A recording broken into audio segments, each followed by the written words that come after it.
네, 말씀은 보겠습니다.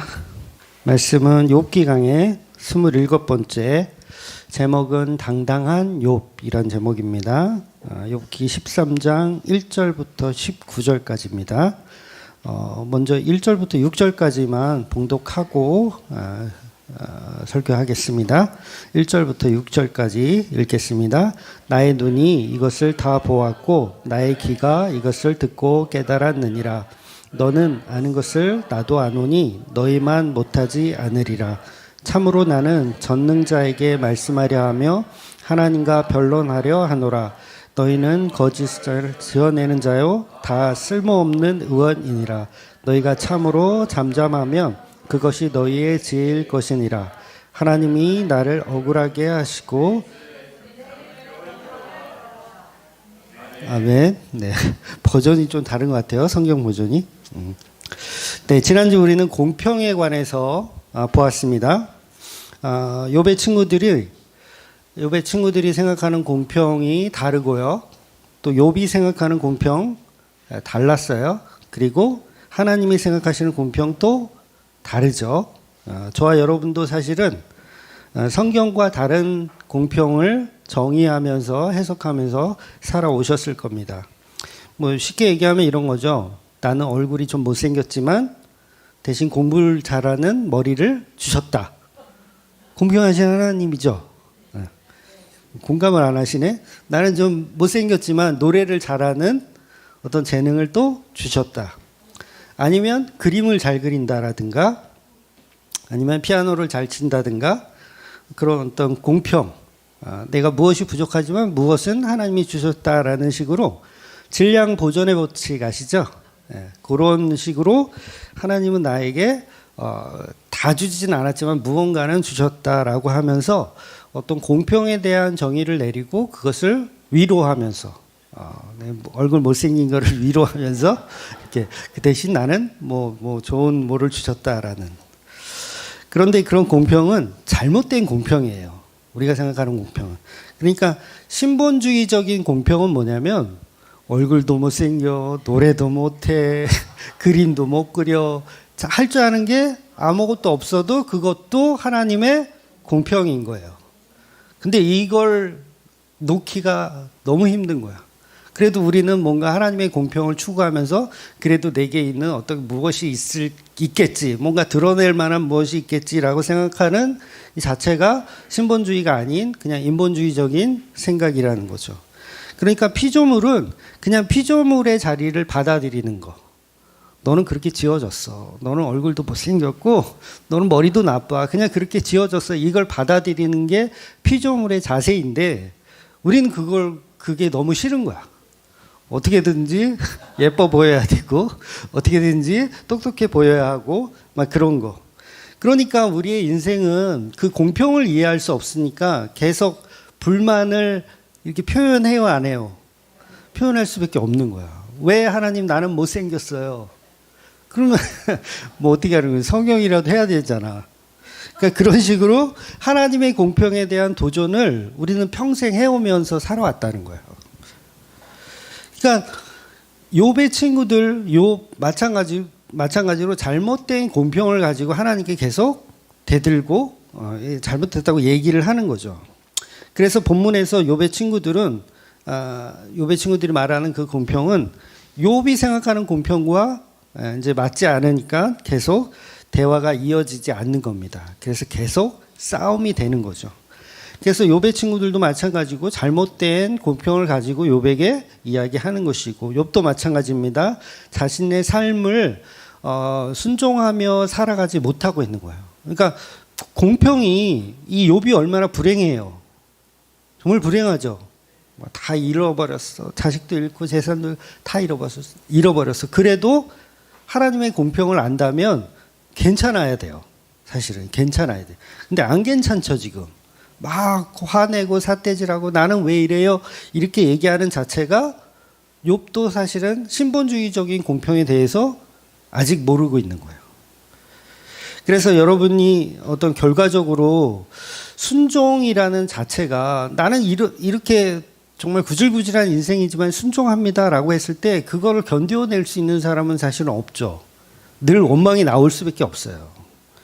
그래서 순종이라는 말 자체가요, 우리가 어떤 그 말씀을 듣고 내가 거기에 순응하는 걸 순종이라고 하지 않아요. 그 순종은 뭐냐면 하나님이 우리를 순종하게 만들어 가시는 거예요. 그러니까 이게 좀 쉬우면서 어려운 말인데, 욥기에 지금 나오는 이 욥은 욥이 하나님께 순종하는 게 아니에요. 그러니까 성경 해석을 보통은 다 그렇게 하거든요. 인내했다. 욥이 인내했다. 아픈데도 끝까지 견뎠다. 자식들이 죽었는데 하나님께 원망하지 않았다.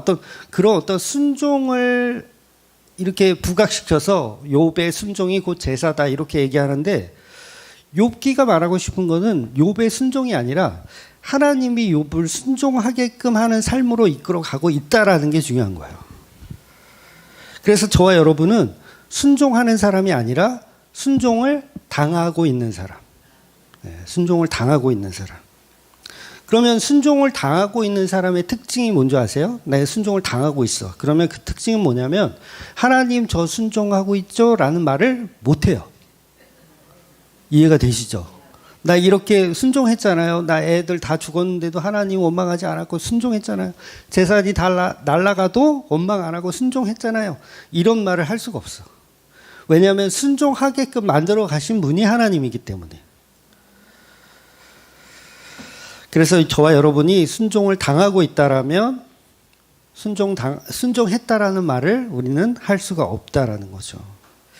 그래서 요나가 하나님의 말씀을 거역하고 다시스로 가다가 니느웨로 다시 돌아가잖아요. 원래 니느웨로 가라고 했는데, 그래서 니느웨로 다시 돌아갔어요.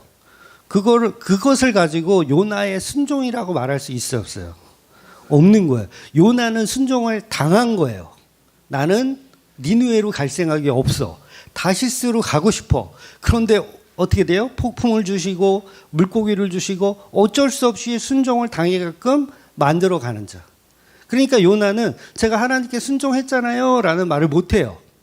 왜냐하면 순종을 당하고 있었으니까. 그래서 요나서 가지고 인간의 순종이 어쨌느니 저쨌느니 이러쿵저러쿵 하면서 요나처럼 불순종을 하면 안 되고요. 우린 요나처럼 순종해야 됩니다라는 어떤 요나의 훌륭한 선지자적 가르침으로 우리에게 적용을 한다면 그거는 이제 잘못된 설교라고 하는 거예요. 똥을 싼다고 하는 전문 용어로 입으로 똥을 싸는 설교를 하는 거죠. 그래서 요나보다도 오히려 더 욥기가 사실 더 어려운 책이거든요. 그 순종이 무엇인가를 끌어내야 되기 때문에. 그래서 인간은 누구나 순종하지를 못해요. 우리는 순종할 수 있는 인간이 아무도 없어요. 그러니까 다만 우리가 순종을 못하니까 순종을 당하게끔 만들어 가시는 거예요. 그러니까 베드로가 여러분 순종했습니까? 순종을 못했어요. 배신하고 떠나는 그런 존재인데 그 베드로를 끌어다가 순종하는 자로 만들어 가시는 게 예수님이라는 거죠. 바울도 마찬가지예요. 바울도 순종하는 자가 아니에요, 여러분. 바울도 예수님을 반역하고 예수님을 죽이고 예수님을 믿는 사람들을 막 이렇게 잡아 죽이는 전혀 순종하지 않는 사람인데 순종하는 자로 만들어 가시는 거예요. 그러니까 사도 바울도 내가 순종하는 자요, 내가 훌륭하다 이렇게 얘기하지 않더라는 거죠. 그래서 스스로 순종할 수 있는 인간은 아무도 없다. 유일하게 겟세마네에서 기도하시던 그 예수님만 하나님께 스스로 순종하시는 분이에요.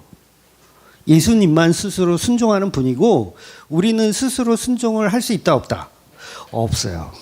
어떻게 순종하게 하시냐면 저 패가지고 반쯤 죽여가지고 이렇게 강제로. 여러분 그 예수님이 십자가를 지고 골고다 언덕 올라가실 때 구레네 사람 시몬이 대신 지고 가잖아요. 요거는 구레네 사람 시몬이 순종하여 끌고 가는 거예요? 아니면 억지로 끌고 가는 거예요?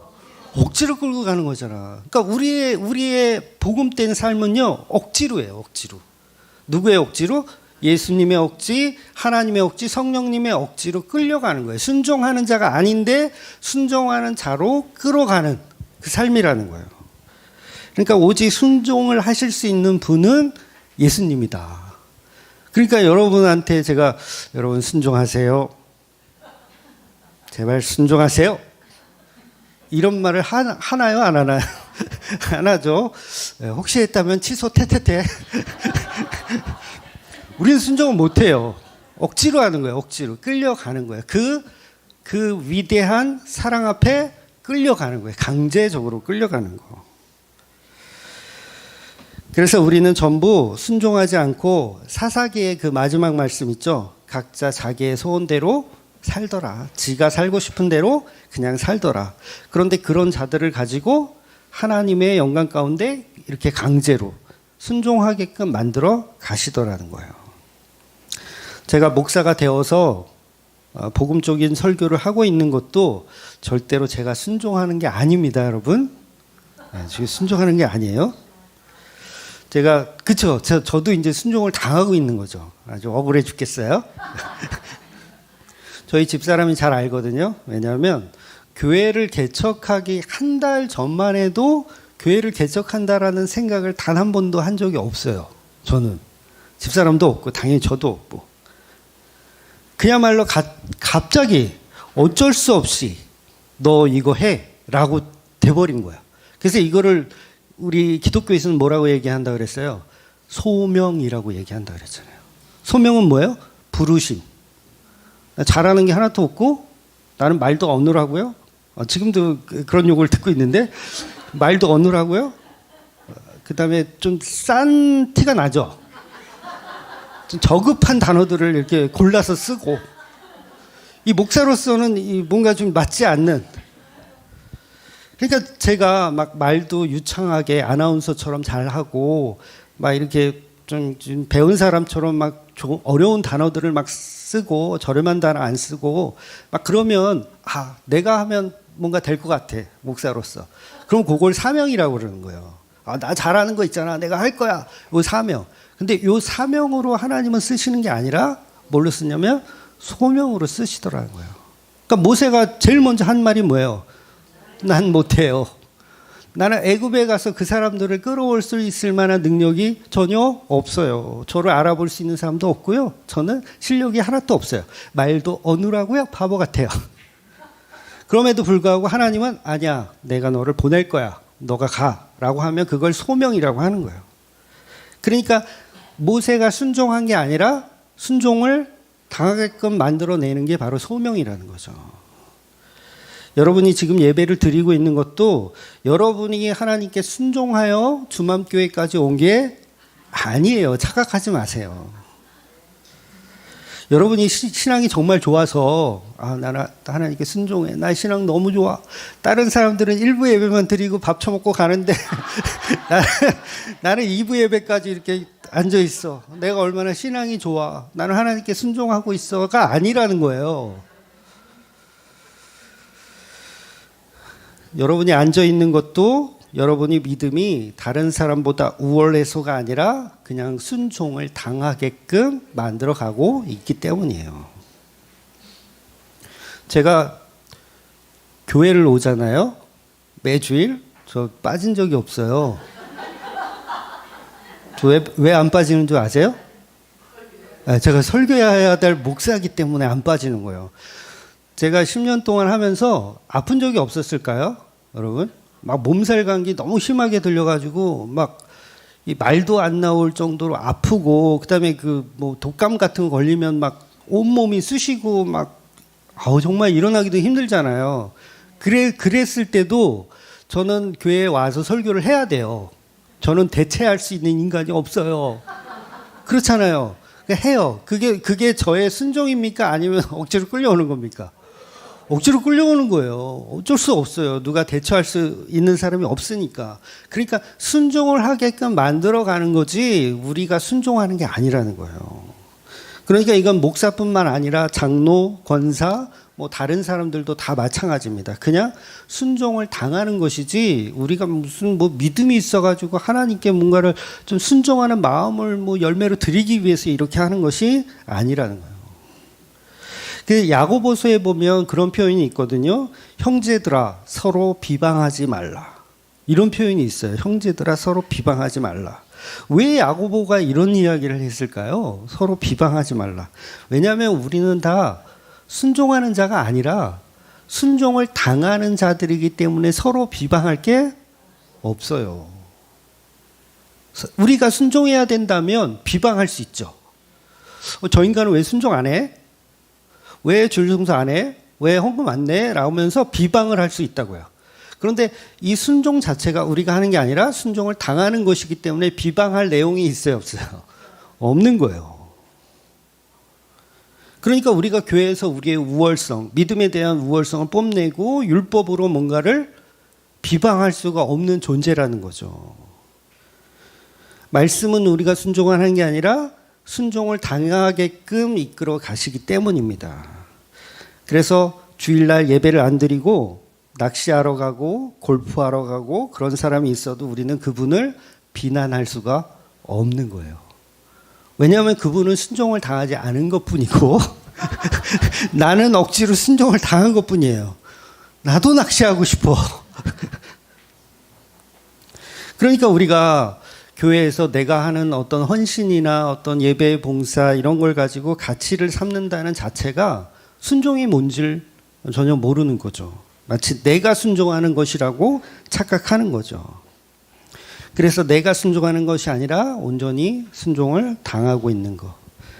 그래서 구약이나 신약이나 순종이 제사보다 낫다라는 표현을 하잖아요. 순종이 제사보다 낫다. 그 순종의 제사를 우리가 드리는 게 아니기 때문에 그래요. 사울 왕이 제사를 지내야 되는데 지금 적들이 이제 막 지금 쳐들어오고 지금 우리 사람들은 자꾸 떨어져 나가고 뭔가 좀 불안한 상황이에요. 그랬는데 제사를 지내야 되는데 사무엘이 오지 않거든요. 그래서 제사를 자기가 그냥 지내버려요. 사무엘 없이 그냥 드려요. 그리고 나서 무슨 얘기를 들어요? 욕을 먹죠. 이게 왜 그러냐면 사울은 제사 드림을 당해야 되는데 자기가 제사를 한 거예요. 여러분이 예배를 드리는 자로 강제로 끌려와야 되는데 여러분의 의지로 예배를 드리잖아요. 그럼 그게 사울 왕인 거예요. 자기 가치로 나는 제사장의 능력이 있다라고 생각해서 제사를 드리는 사울과 동일한 거죠. 왜냐하면 사울은 반드시 사무엘이라고 하는 그 제사장이 있어야 예배가 예배되는데 본인이 드려버리는 거예요. 내가 순종할 수 있다죠. 그러니까 이 말씀의 해석을 우리는 좀 어렵게 생각할 수 있거든요. 제사 지내는 게 뭐 잘한 거 아닌가? 누가 늦게 오래? 그렇잖아요. 사무엘이 왜 늦게 와? 빨리 왔으면 아무 문제 없을 텐데 늦게 왔으니까 사울 왕이 드렸잖아요. 그러면 그 순종을 하나님은 기뻐 받으셔야 되는 게 맞는데 왜 욕을 하냐고. 사무엘은 또 늦게 와가지고 또 뭐 잘한 게 있다고. 이게 뭐예요? 내가 순종하려고 해서 그래요. 순종을 당해야 되는데. 오늘날도 똑같습니다. 여러분이 복음 전하는 거라고 생각하세요? 여러분이 정하는 게 아니에요. 내가 예배하고 내가 가르치고 내가 지키게 한다고 생각하는데 그렇지 않습니다. 다 자기 열심으로 하는 게 아니라 하나님의 열심으로, 하나님이 이끌어 가시는 방향으로 하더라는 거예요. 그래서 제자들도 성령의 이끌림으로 복음을 전하는 것이지 자기 열심으로 하는 게 아닙니다. 교회도 마찬가지예요. 이 담임 목사의 열심으로 교회가 될까요? 네, 담임 목사의 열심으로는요, 이단 사이비에서는 잘 될지 모르지만 복음을 전하는 곳에서는 절대 안 됩니다. 그래서 욥기의 결론 부분에 가면 제가 여러 번 말씀드렸지만 38장에서 이제 하나님이 짠 하고 나타나시거든요. 하나님이 짠 하고 나타나셔서 욥에게 호통을 치시는 이유가 있어요. 왜 호통을 치시냐면 누가 창조주인가 그거 물어보세요. 누가 창조주인가. 무려 38장에서 41장까지 계속 하나님이 누가 창조주인가를 이야기하세요. 누가 너를 창조했고 너를 누가 인도했느냐. 그러니까 쉽게 말해서 너를 누가 순종하게끔 만들어 갔느냐 이 얘기를 하는 거예요. 누가 너를 순종하는 자로 만들어 갔느냐 그 얘기를 하는 거죠. 그런데 욥은 계속 마치 자기가 순종한 것처럼 자기가 인내한 것처럼 이야기하니까 그거 아니라고 하나님이 말씀하시는 거예요. 그래서 38장 1절에 보면 그때 여호와께서 풍우 가운데에서 욥에게 말씀하여 이르시되 무지한 말로 생각을 어둡게 하는 자가 누구냐 말씀하시는 거예요. 욥이죠. 무지한 말로 생각을 어둡게 하는 자. 그러니까 내가 뭐 했어요, 내가 뭐 인내했어요, 이 자체가 틀렸다는 거예요. 그래서 4절에 보면 38장 4절에 보면 내가 땅의 기초를 놓을 때에 너는 어디 있었냐? 바다를 가둔 자가 누구고 구름을 만들고 땅의 경계를 만드신 분이 누구냐? 얼음을 만드신 분이 누구고 서리를 내리게 하시는 분이 누구고 들나귀와 사슴을 만드신 분이 누구냐? 타조가 날개를 치면서 날개를 치지만 날지 못하게 만드신 분이 누구냐?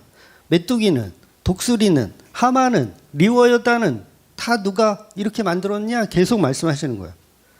어떤 동물도 스스로 존재하는 것은 없다는 거예요. 그 어떤 자연 현상도 스스로 존재하지 않아요. 다 하나님의 섭리고 하나님이 순종하게끔 만드는 거예요.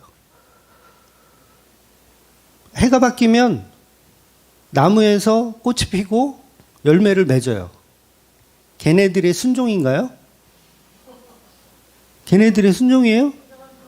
순종을 당하고 있는 거예요. 여지없이 봄이 되면 꽃이 피고 밤나무에는 밤이 열려요. 밤나무의 순종이 아니라 하나님이 순종을 당하게끔 만들어 가시는 거예요. 그러니까 여러분이 복음을 알고 예수를 믿는 것도 여러분이 능력이 좋아서 예수를 믿는 게 아니라 예수를 믿을 때가 되어서 믿게끔 하셨고 열매가 나오게끔 하셨으니까 열매가 나오는 거예요.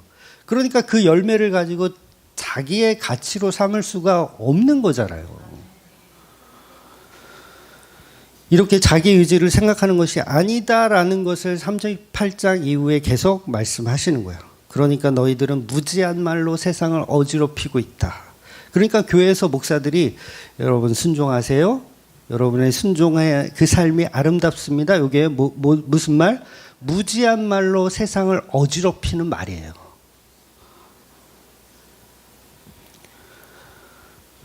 끝없이 공평하신 하나님을 자기들이 만들어서 찬양하고 있는 거죠. 잘못된 공평을 가지고. 당신은 돈이 없으니 몸으로 때우세요. 뭐 이런 것도 마치 공평한 것 같잖아. 그래서 하나님께서 말씀하시는 순종은 그 예수님이 창조주라는 사실을 인정하고 믿는 것이 사실은 공평입니다. 우리가 믿어야 할 공평은 예수님이 이루신 그 순종, 그걸 믿는 거예요. 그래서 나의 나된 것은 내가 잘해서가 아니라 주의 은혜라. 고린도후서 19장 9절에서 10절을 제가 읽어드릴게요. 나에게 이르시기를 내 은혜가 내게 족하도다. 이는 내 능력이 악한 데서 온전하여짐이라 하신지라. 그러므로 도리어 크게 기뻐함으로 나의 여러 약한 것들에 대하여 자랑하리니 이는 그리스도의 능력이 내게 머물게 하려 함이라. 그러므로 내가 그리스도를 위하여 약한 것들과 능욕과 궁핍과 박해와 공고를 기뻐하노니 이는 내가 약한 그때에 강함이라. 네, 사도 바울의 고백입니다. 그러니까 사도 바울처럼 복음을 어느 정도 알면 사람들이 손가락질하고 욕하고 박해하고 막 그러는 걸 오히려 희열로 느끼더라는 거예요. 누가? 사도 바울이 희열로 느끼더라는 거예요. 여러분 우리 교회도 악어들이 이렇게 출몰 하잖아요. 악어들이 출몰해서 이렇게 막 물어뜯어요. 그랬을 때 그 물어뜯음을 즐기는 나를 발견하셔야 돼요. 그게 사도 바울이에요. 얼마든지 물어뜯어 주세요 이러는 거죠. 얼마든지 물어뜯어 주세요. 그러니까 사도 바울이 그런 고백도 하거든요. 내가 그리스도의 흔적을 지녔노라 라고 말하면서 갈라디아서 6장 17절인데 이후로는 누구든지 나를 괴롭게 하지 마라. 내가 내 몸에 예수의 흔적을 지니고 있노라. 이 말은 뭐냐면 나를 괴롭게 하지 말라는 말이 아니라 나를 괴롭혀봐야 소용이 있다 없다는 얘기를 하는 거예요. 그러니까 아무리 물어뜯어봐야 너희들 헛수고다. 그러니 하지 말아라. 그런 얘기를 사도 바울이 하는 거예요. 그러니까 얼마든지 물어뜯어 봐. 내 속에 그리스도의 예표가 있다. 욥은 이래야 된다는 거예요. 욥의 친구들이 욥을 지금 막 괴롭히잖아요. 그러면 욥이 야 얼마든지 물어뜯어 봐. 내 속에 그리스도의 예표가 있다. 요러고 얘기하면 끝인데 욥은 그걸 못하는 거예요. 그러니까 다 혼나는 거지. 욥의 친구들 당연히 더 많이 혼나고요. 욥도 혼나는 거예요. 그래서 여러분 욥도 회개를 합니다. 나중에. 회개를 해요. 욥이 죄가 없는 게 아니에요. 그리스도의 예표로서 등장하지만 인간 욥은 의인이 아니라 여전히 종교라는 그 테두리 안에 들어있는 죄인이라는 거예요. 그러니까 욥은 복음을 모르니까 계속 몸부림치는 거예요. 친구들한테. 나 왜 괴롭혀? 그러면서.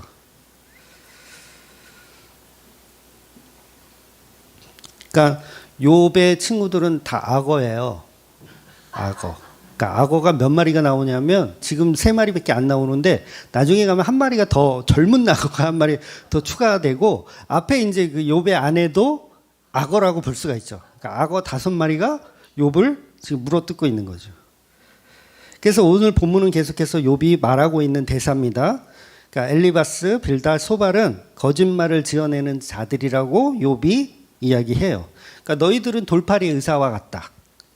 하나님의 지혜가 아닌 자기들의 지혜로 떠들고 있으니 제발 너희들의 그 입 좀 닥쳐달라. 좀 닫아달라. 너희 말은 하나님의 지혜가 아니라 너희들이 만들어낸 지혜일 뿐이다라고 욥이 반격을 이렇게 하고 있는 거예요. 그러니까 욥의 말대로 욥의 친구들은 자기들이 순종했다라는 거죠. 너는 너희들의 순종을 이야기하고 있는 거야. 자기들이 복음을 만들고 있어. 너희들은 너희의 지혜가 있다라고 생각하지만 너희가 죽으면 그럼 이 세상 지혜도 다 사라지냐라는 식으로 이야기를 하는 거죠. 그러니까 자기 순종과 자기 신앙을 이렇게 자랑하고 있는 욥의 친구들의 그 논리를 욥은 받아들일 수가 없는 겁니다. 그래서 우리 교회에서도 누가 나의 믿음이 탁월하다 이러시는 분 혹시 계신가요? 없어요? 나는 헌금도 많이 하고 봉사도 많이 하고 내 믿음이 좋아서 나는 신앙 고백도 이렇게 잘한다고 이렇게 잘난 척을 하면 그 자체가 복음이 없다는 거예요. 복음이 있는 사람은 전부 뭐 하냐면 하나님이 하셨습니다. 하나님이 하셨습니다. 예배의 자리로 나를 이끌어 주신 것도 내 의지와는 상관없이 은혜로 주신 것이고 성령님의 이끌리심입니다 라고 말해야 맞다라는 거예요. 지금 하나님은 욥을 그 자리로 끌어가고 계시는 과정인 거예요. 그러니까 신약에서는 베드로를 그렇게 가실 거고요. 그렇게 끌어가고 계시고요. 전부 예수님의 은혜로 끌어가고 있는 거죠. 우리 주만교회도 오직 예수님의 은혜로. 우리 교회의 주인은 누구다? 예수님. 간혹 이제 우리가 사석에서는 사장님이라고 저를 표현을 하긴 하지만, 우리 교회는 저기 회장님이 계시잖아요. 회장님은 예수님. 예. 그러니까 저는 제가 교회를 이끌어 간다라는 생각을 하지는 않거든요. 왜냐하면 그걸 어디서 알 수 있냐면 망하는 게 저는 별로 두렵지가 않아요. 교회가 망하면 저는 이제 다른 직장을 구해야 되잖아요. 근데 그게 별로 그렇게 두렵지가 않더라고요. 아, 월급을 많이 안 줘서 그런가?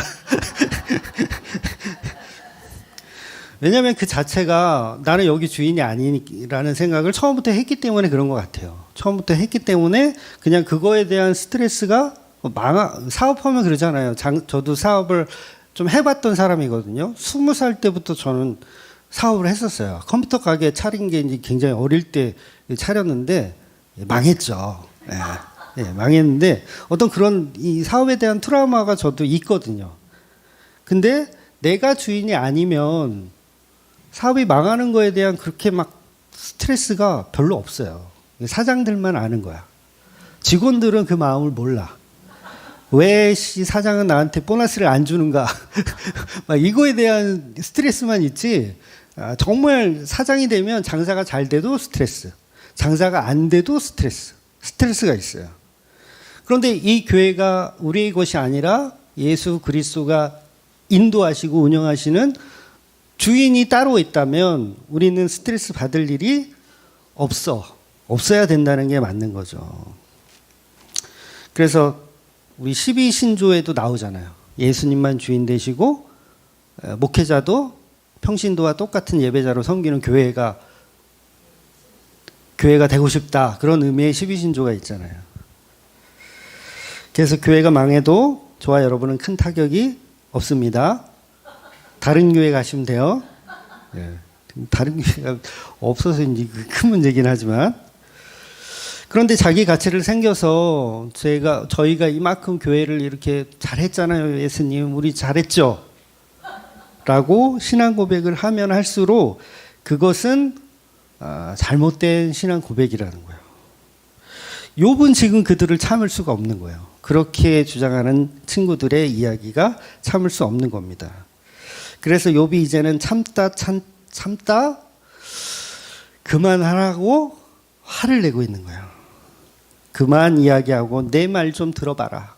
욥이 하고 싶은 말이 있나 봐요. 내 말 좀 들어봐라. 6절에 보면 너희는 나의 변론을 들으며 내 입술의 변명을 들어보라.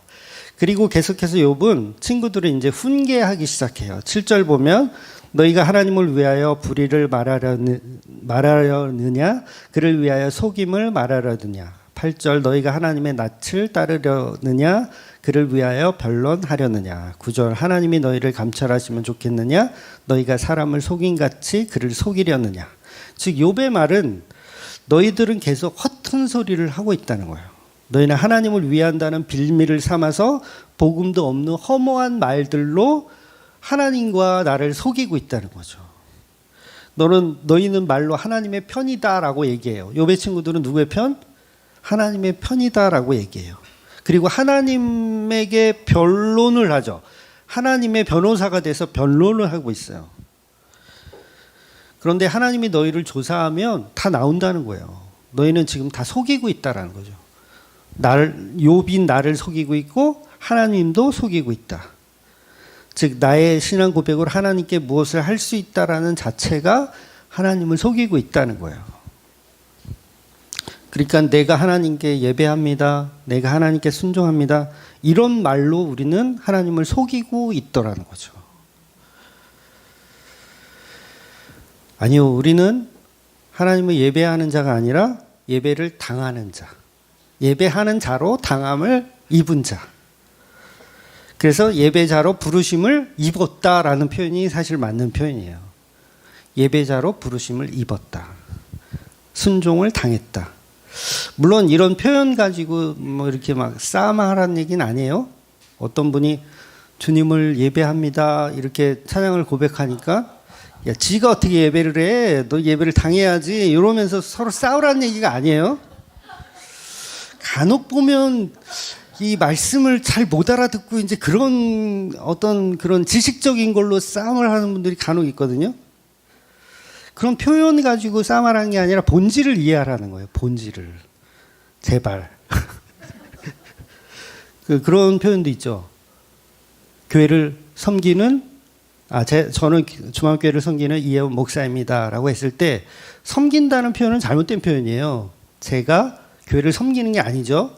교회는 예수님이 하나님을 섬기는 곳. 왜냐하면 예수님이 주인이니까 섬기는 곳이죠. 그런데 어떤 이런 단어적인 차이 가지고 본질을 생각하지 않고 그냥 어떤 이런 걸로 시비 걸고 싸우면 그 자체가 비방이에요. 못 알아듣는 거예요, 그게. 그래서 복음적인 어떤 율법을 또 적용하는 복음인데 복음 안에서 율법을 또 적용해. 저 인간은 자기가 하나님을 예배하는데 예배를 당하는 거지 왜 예배해? 이러면서 싸우지 마세요. 네. 그래서 여러분 찬송가도 보면 우리 전사님들이 이제 선곡을 하고 예배 찬양 인도를 하지만 과거에 했던 지금 전도사님은 그런 분들 거의 없는데 과거에 있던 전도사님 보면 예배곡을 선정할 때 꼭 물어보는 경우가 있어요. 요런 가사가 있는데 이거 제가 봤을 때 비복음적인 건데 이 찬양을 불러도 될까요? 예배 시간에? 이렇게 물어보시는 경우가 있어요. 그럼 저는 해도 된다 그래요. 왜냐하면 해석을 달리하면 되니까. 그러니까 부르는 사람이 또 인도하는 사람이 해석을 달리하면 되니까. 왜냐하면 그런 식으로 문자적인 걸 걸고 넘어지기 시작하면요, 찬송가에서 부를 수 있는 곡이 거의 없어요. CCM도 마찬가지고요. 거의 부를 게 없어요. 차라리 대중가요에서 은혜를 더 받아요. 왜냐하면 대중가요도 일반 계시거든요. 그것도 뭐 이건 또 신학적으로 좀 깊이 들어가서 설명해야 되지만, 세상의 모든 만물은 다 하나님의 것이에요. 하나님의 창조 질서로 만들어지는 거. 그래서 대중가요라고 하는 것도 사람이 만든 것 같지만 그 모든 소스는 이미 하나님께서 창조 때 만들어 놓은 거예요. 그래서 그걸 일반 계시라고 합니다. 특별 계시는 뭐예요? 성경이죠. 그래서 그 세상의 문화 자체가 그냥 일반 계시예요. 그래서 일반 계시를 통해서 하나님의 섭리를 느낄 수 있다 없다? 있어요. 그래서 일반 계시라는 표현을 하는 거예요. 그래서 대중가요에서도 은혜를 받을 수 있는 거예요. 이거 어려운데 잘못 말했다가 야, 이혜원 목사 이상하다. 가요를 들으래. 그래서 문화예배 때는 가요 하셔도 돼요. 네, 하고 싶은 사람은 하세요. 물론 내용이 너무 이상한 거, 뭐 엘리베이터 안에서 막 이런 가요 말고, 제가 그 은혜를 많이 받는 가요가 하나 있어요. 뭐냐면 조용필의 바람의 노래. 제가 몇 번 소개해 준 적이 있는데, 노래 가사가 이래요. 조금 불러볼까요? 나를 떠난 사람들과 만나게 될 또 다른 사람 스쳐가는 인연과 그리움은 어느 곳으로 가는가? 나의 작은 지혜로는 알 수가 없어. 내가 아는 건 살아가는 방법뿐이야. 보다 많은 실패와 고난과 시간이 비켜갈 수 없다는 거 우린 깨달았어. 그래서 그 해답이 사랑이라면, 거기서 이제 약간 갈리죠. 그 해답이 사랑이라면 우리는 복음을 아니까 그 사랑은 예수님의 사랑밖에 없다라고 결론이 나죠. 물론 세상은 그 사랑을 자기가 할 수 있다라고 노래 가사에도 그렇게 나와요. 본인이 그 사랑을 해야 되겠다 이렇게 나오는데, 우리가 복음적으로 해석하면 우리는 그걸 못하니까 계속 나를 떠나고 막 그런 사람하고 싸우고 배신하고 막 이런데, 내가 진짜 예수님의 사랑을 안다면 그 사랑의 이 세상의 본질은, 해답은 예수님의 사랑밖에 없구나. 그래서 저는 교회에서 누가 저를 욕하고 떠나면, 나를 떠난 사람들과 그 대신 또 만나게 될 또 다른 사람들, 이러면서 조용필의 바람의 노래를 들으며, 그럼에도 불구하고 나를 떠난 사람과 새로 만나게 될 사람을 사랑해야겠구나라는 은혜를 받더라는 거야. 그러니까 자연 계시를 통한 은혜. 그래서 십자가로 만들어지는 생명이 저와 여러분 안에 있다면 일반 계시를 통해서도 사실은 은혜를 받는 거예요. 그래서 여러분이 사는 동안 복음의 말씀을 알잖아요. 그럼 모든 것이 은혜. 밥을 먹는 것도 은혜, 사람을 만나는 것도 은혜, 뭘 해도 다 은혜예요. 아무리 내가 어디 가서 핍박을 받고 막 식당 갔는데 막 누가 막 갑질을 하고 막 뭐라 그러고 싸울 일이 많잖아요. 그래도 그게 은혜.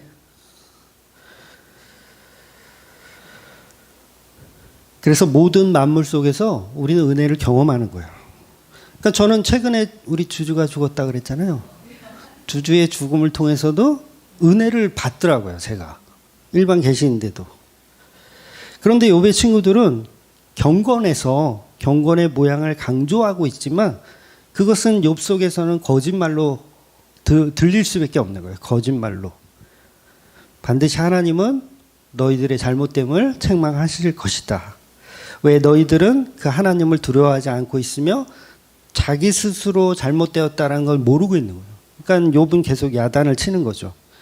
12절 보면 너희의 격언은 재 같은 속담이요 너희가 방어하는 것은 토성이니라. 너희의 가르침은 재와 같고 진흙으로 만든 성과 같아서 금방 무너질 허접한 사상이고 논리라는 거예요. 13절 너희는 잠잠하고 나를 버려두어 말하게 하라. 무슨 일을 닥치든지 내가 당하리라. 그러니까 당하는 건 욥 내가 당하겠다. 너희들은 쓸데없는 얘기 하지 말라는 거예요. 신경 쓰지 마라.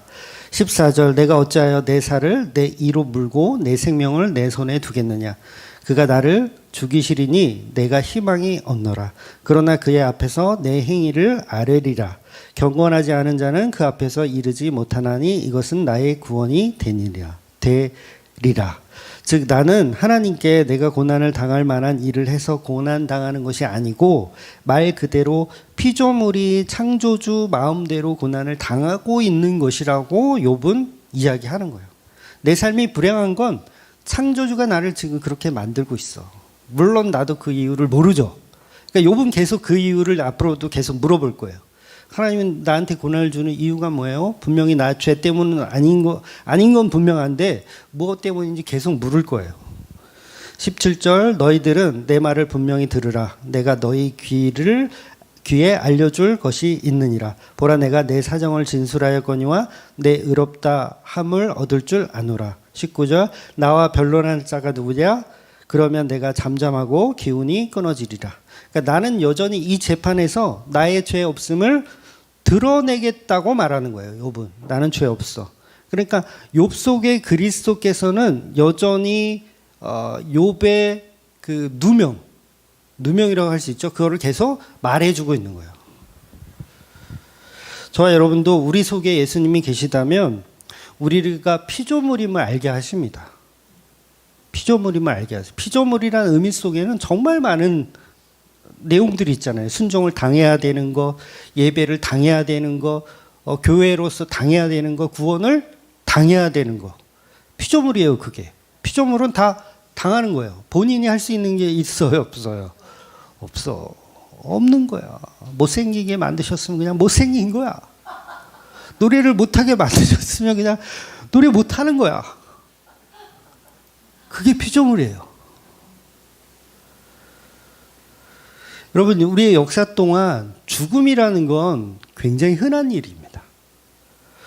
6,000년 역사 동안 거의 99.99%가 다 죽음을 경험했어요. 이해가 되세요? 다 죽음을 경험했어. 다만 지금 저와 여러분만 그걸 경험하지 못했을 뿐이야. 우리 집 주주도 죽음을 경험했어요. 이건 굉장히 친근한 거예요. 죽음은 친근하고 바로 앞에 있는 거예요.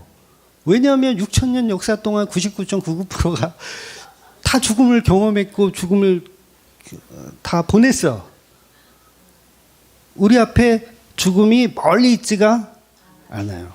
가까이 있어요. 제가 고3 때, 우리 고3 때 제 친구들이 이제 오토바이를 되게 좋아했거든요. 그래서 어느 날 집에 와서 저희 집에서 자고, 그 다음에 새벽에 나가가지고 그 밤에 오토바이 사고가 나가지고 2명이 죽었어. 정말 절친이었는데 2명이 죽었어. 우리의 죽음은 가까이에 있더라는 거예요.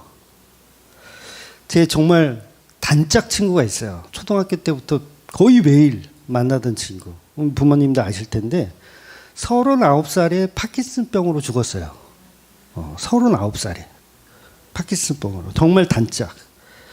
그러니까 죽음은 우리 주위에서 흔히 일어나는 일이고 누구나 다 경험하고 있는, 이미 경험한, 다만 저와 여러분만 아직 경험을 못했을 뿐이에요. 왜? 죽음을 피할 수가 없기 때문이죠. 그래서 오늘 예수를 믿는 것이 사실 얼마나 감사한 일인지 저와 여러분은 아셔야 된다는 거예요. 왜냐하면 그 죽음도 예수님이 이끌어 가시는 것이고 우리는 그 죽음에 순종해야 돼요. 그리고 순종하게끔 만들어 가세요. 여러분이 아무리 오래 살고 싶어서 좋은 거 많이 처먹고 불로초를 구해가지고 아무리 처먹어도 죽음이라는 것을 우리는 다 순종해야 돼요. 놀랍지 않아요? 죽음을 순종해야 된다는 거? 그래서 욥에게 아무리 그런 죽음의 공포가 오더라도 사실은 그리스도가 그 안에 계시기 때문에 죽어도 사는 거예요. 죽어도 사는 거고. 그래서 고난이 가득 우리 인생에 있지만 우리는 견딜 수 있더라는 거죠. 죽음이 여러분 앞에 오더라도 의연하게 대처할 수 있는 이유가 바로 우리는 피조물임을 알 때, 아, 죽음을 경험케 하시는 그분이 하시는 일이구나라고 생각하면 우리는 그걸 받아들일 수밖에 없죠. 그래서 그 고난 앞에서도 당당히 살아갈 수 있는 예수 그리스도가 있는 저와 여러분이 되시기를 주의 이름으로 축원드립니다. 아멘. 기도하겠습니다.